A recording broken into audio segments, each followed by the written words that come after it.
আশুরার চেতনাটা কি, আশুরা কি কথা বলে আমাদের সাথে, আশুরা আমাদের কি বার্তা দেয়, সেটা আমরা খুব কম মানুষই গ্রহণ করি। পৃথিবীর সবচেয়ে বেশি ক্ষমতাধর দেশকে গোটা পৃথিবী সমীহ করে, সারসার বলে। দুর্বল দেশকে পারলে সবাই আগ্রাসন। একজন মুসলমান এর বিপরীতে তিনি আদর্শিক ভিত্তি এটাকে মাথায় রেখে, এটাকে সামনে রেখে তিনি তার পথ চলা নির্ধারণ করবেন। প্রতি বছর মুহররমের 10 তারিখ বা আশুরা আমাদেরকে সেই বার্তাটা দিয়ে যায়। ফেরাউনের উত্থান দেখে, তার শক্তি সামর্থ্য দেখে, তার অহংকার দেখে, তার দম্ভ দেখে, তার ক্ষমতার দাপট দেখে তার অনুসরণ করেছে লাখো লাখো মানুষ।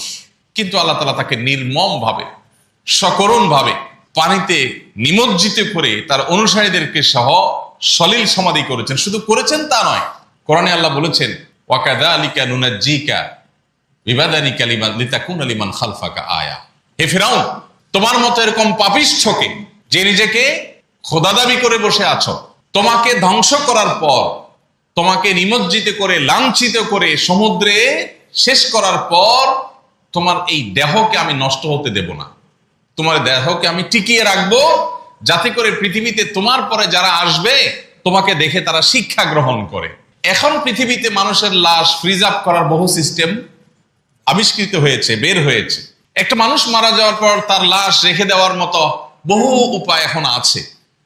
কিন্তু আজ থেকে প্রায় কয়েক হাজার বছর আগে, কয়েক হাজার, শত না, কয়েক হাজার বছর আগে পৃথিবীতে মানুষের লাশ বছরকে বছর তো দূরের কথা, মাসকে মাস রাখারও কোনো প্রযুক্তি মানুষের কাছে ছিল না। আল্লাহ রাব্বুল আলামিন অলৌকিকভাবে ফেরাউনের লাশকে টিকিয়ে রেখেছেন। এখনো সেটা মিশরের পিরামিড জাদুঘরে আছে। কোরআন বলেছে 1450 বছর আগে তোমার লাশ এটাকে রেখে দেওয়া হবে, যাতে করে পরবর্তীতে যারা আসবে পৃথিবীতে তারা শিক্ষা গ্রহণ করে এবং তারা যেন তাদের জীবনের গতিপথ ঠিক করে নেয়, তাদের আদর্শ যেন স্থির করতে পারে যে তারা কি তথাকথিত বিজয়ী শক্তি দেখে, পেশি শক্তি দেখে, টাকার জোট দেখেই শুধুমাত্র মানুষ দল ভিড়বে, বিভিন্ন গ্রুপে বিভক্ত হবে, গ্রুপের অনুসরণ করবে, নাকি তারা আদর্শিক ভিত্তিতে অগ্রসর হবে। এই করণীয়টা যাতে মানুষ নির্ধারণ করতে পারে, সেজন্য তোমার এই দেহকে রেখে দেওয়া হলো। প্রিয় ভাইরা আমার, প্রতি বছর কিন্তু আশুরা আসে, কিন্তু আশুরার এই চেতনা আমরা কয়জন মানুষ উপলব্ধি করার চেষ্টা করি। আমরা অনেকে হয়তো আশুরার রোজা রাখি, আলহামদুলিল্লাহ, খুবই ভালো, এটা গুরুত্বপূর্ণ একটি সুন্নাহ, আমরা সেই জায়গায় আসবো। কিন্তু তার আগে আশুরার চেতনাটা কি, আশুরা কি কথা বলে আমাদের সাথে, আশুরা আমাদের কি বার্তা দেয়, সেটা আমরা খুব কম মানুষই গ্রহণ করি। এই জন্য কোরআনে কারীম যদি আপনি তেলাওয়াত করেন, আপনি অবাক হবেন। কোরআনের পাতায় পাতায় আল্লাহ তাআলা বলেছেন কালিলাম মা তাযাক্কারুন আফালা তাআকিলুন। তোমরা কি একটু ভাবো না? তোমরা কি এই সমস্ত ঘটনা থেকে শিক্ষা গ্রহণ করো না?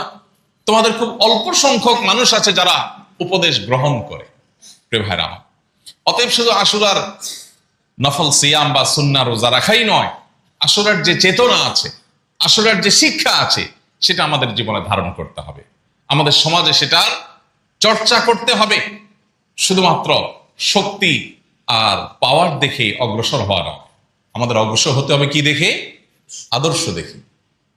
একজন মানুষ, তিনি মাজলুম, তিনি জুলুমের শিকার, কিন্তু তিনি দুর্বল, তার পক্ষে গেলে আমার তেমন কোনো লাভ হবে না, কিন্তু আমি জানি তিনি মাজলুম, তাহলে আমাকে তার পক্ষে অবলম্বন করতে হবে।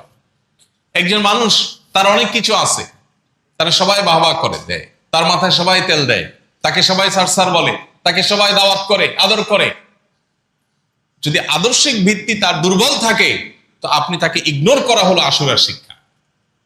আদর্শিক ভিত্তি যদি কারোর শক্তিশালী থাকে, তাহলে তাকে আপনি রেসপেক্ট করা হলো আশুরার শিক্ষা।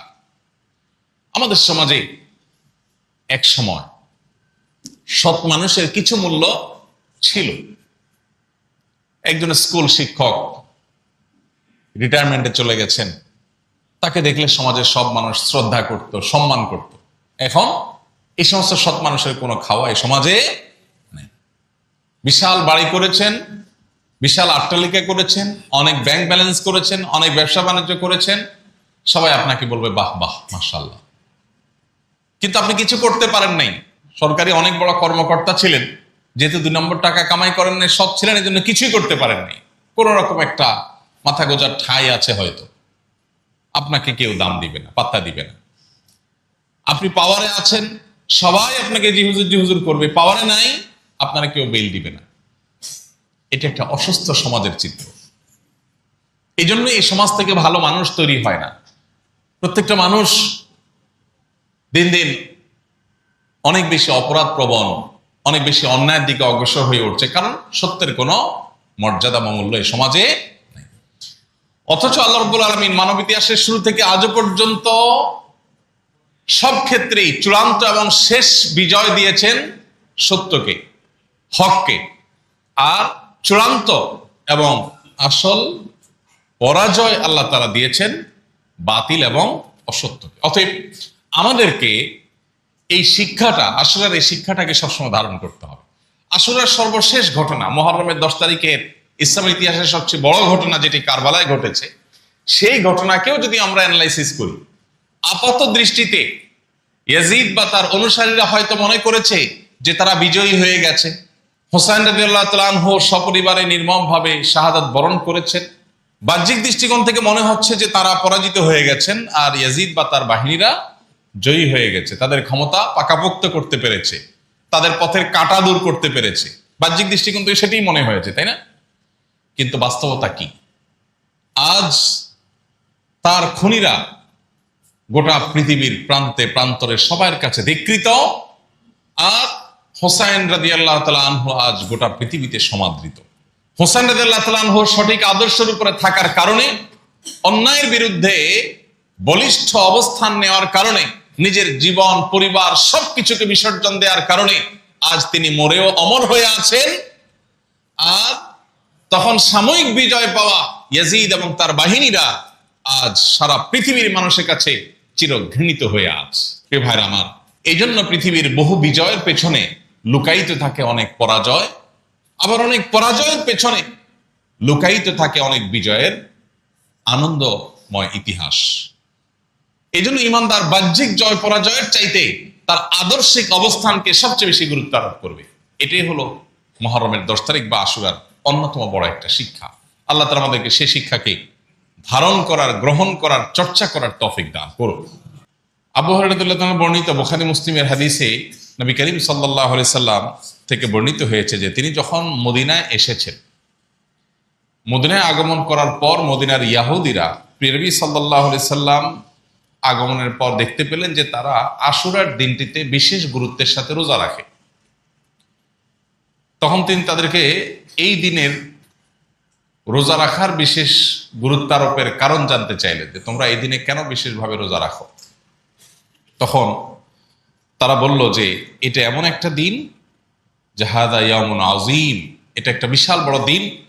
নাজ্জাল্লাহু ফীহি মূসা ওয়া কওমাহ ওয়া গাররাকা ফিরআউনা ওয়া কওমাহ ফাসামাহু মূসা শুকরান ফানাহনু নাসুম। তারা বলল যে এই দিনটি একটা বিশাল ফজিলতপূর্ণ দিন, কারণ এই দিনে আল্লাহ তাআলা মূসা আলাইহিস সালাম এবং তার অনুসারীদেরকে অলৌকিকভাবে পানির পথ অতিক্রম করবার তৌফিক দিয়ে তাদেরকে মুক্তি দান করেছেন, আর একই নদে আল্লাহ তাআলা ফেরাউনকে এবং তার অনুসারীদেরকে ডুবিয়ে শেষ করে দিয়েছেন।